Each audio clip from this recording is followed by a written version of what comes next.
Ladies and gentlemen, we're going to go over a couple things today that I think point to the Switch 2 having a very, very successful launch, especially if that's a console that's coming out this year. I think it's going to be a massive launch, and we're going to pinpoint a few reasons why. And we're also going to look at this weird thing that could be a Switch 2. I'm not sure, so let's go ahead and get right into it. So, I thought I would be making a video about the Nintendo Direct today, but that didn't happen. Nintendo has other plans for us. We just have to take it as it is. But we're going to go over a couple of reasons why I think the Switch 2 is going to be a massive, massive success, and a weird patent that I found. Before we get started, if you could, hit a like and subscribe. It would truly mean the world to me. And I stream a couple nights a week right here on YouTube, so come and hang out sometime with the community. But let's go ahead and get right into it. So I was searching up patents, and I was looking up patents for Nintendo. And there was this one that came out on the 13th, and it says communication system, communication method, blah, blah, blah. And what they were talking about is this weird like Wi-Fi system, basically saying like each console would have its own server or something like that, instead of like one dedicated server. I think that's what they were talking about. But I started looking at some of the pictures, and the console that they show in this is just a weird handheld, because when you look at other patents, maybe for Switch games or other stuff, it just shows a Switch. But this shows this console right here. I'm not saying it's anything like crazy or anything, but it is just a crazy drawing to have. It almost reminds me of the Wii U gamepad. So I pulled up the Wii U gamepad, and the D-pad is on this side and this, but obviously that's reversed in this right here. Obviously, they could just be drawing up any little thing to represent a console. Maybe they are drawing something that will be coming for the Switch 2, some kind of weird online server, and they obviously don't want to show it. But I think it is interesting, just the way that this thing looks. But I just wanted to talk about that quickly because I found it pretty neat. So let's get down to business, the brass tacks, if you will. I made a video probably a couple weeks ago about analysts and Business Insider saying that they don't think the Switch 2 will be a successful launch or have a successful first year. And I was thinking, yeah, it's kind of weird. It's hit or miss here. I mean, the Switch is doing so well, and if they're not going to have a bunch of games, and backwards compatibility is a big point, like all this is going into it. I was pretty much on the fence. I didn't really have an opinion one way or the other, but I did think that some of the points they were making kind of had some weight. Due to a couple things happening in the industry in the past week, I think all of that is officially out of the window. And I'm going to show you the two major reasons why I think the Switch can have a massive, massive launch and what they need to do to have that. Number one, Microsoft is trying to take their games to other consoles, and that isn't reassuring to, I guess, dedicated Xbox gamers. It's like, why do I have an Xbox if my games are going to other consoles?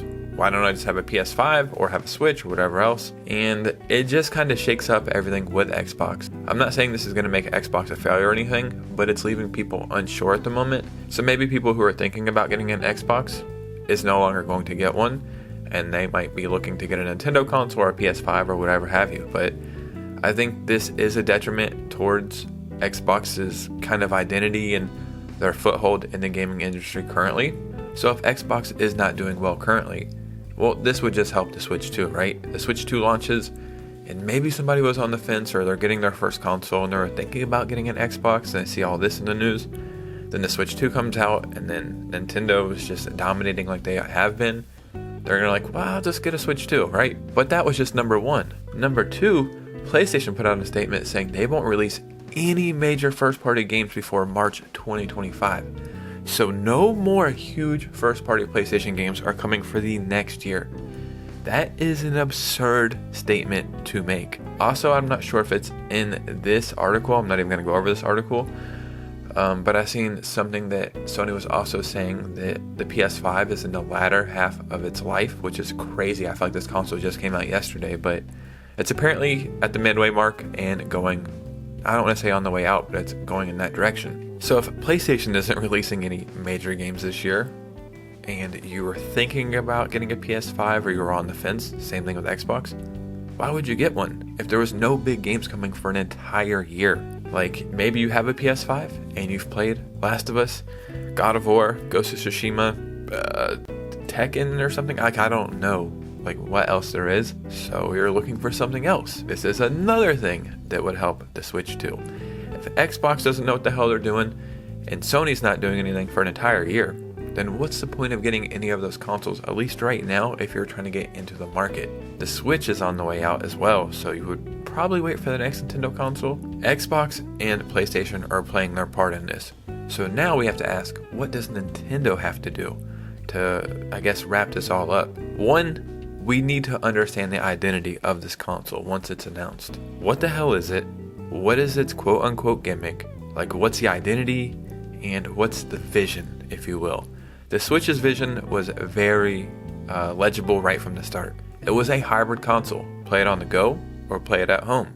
Very easy to understand, very easy to wrap your head around, and just made sense. The next Nintendo console is either going to be an evolution of the Switch, so the idea is going to be very easy to understand. It's just the Switch, just better. Okay, great, that's what everybody wants, right? Can play cooler games. And then the back end of that, the games. What kind of games are we going to be looking forward to this generation? Just better versions of what we've got, which isn't a bad thing. Or are they going to focus more on third party this generation, like some Call of Duty or maybe some Grand Theft Auto or what have you? Or are they going to go this weird other route with some VR or something? So that, in my opinion, is the two things that Nintendo has to do. Like PlayStation and Xbox are doing their part. Xbox doesn't know what they're doing. PlayStation isn't doing anything this year. Since they're doing their part in kind of putting the focus on Nintendo, Nintendo has to step up. And just the two main things: what is the identity of this console, and what are the games going to be like? We need to know at least like 5 major games coming right away. As soon as the console is revealed, we need to know the next big Mario, maybe a new IP, a new Mario Kart, a new whatever, maybe some third-party stuff. But I think all of the pieces are finally falling in place for the Switch 2 to be able to have a massive, massive launch and to become a huge success straight out of the gate. Ladies and gentlemen, what do you think about all this? I would seriously love to hear your thoughts and opinions below. Instagram and Twitter, if you follow both of those, I'd really appreciate it. I like talking to you guys on those platforms. But you guys know me, I'll see you soon with a new video. Peace out.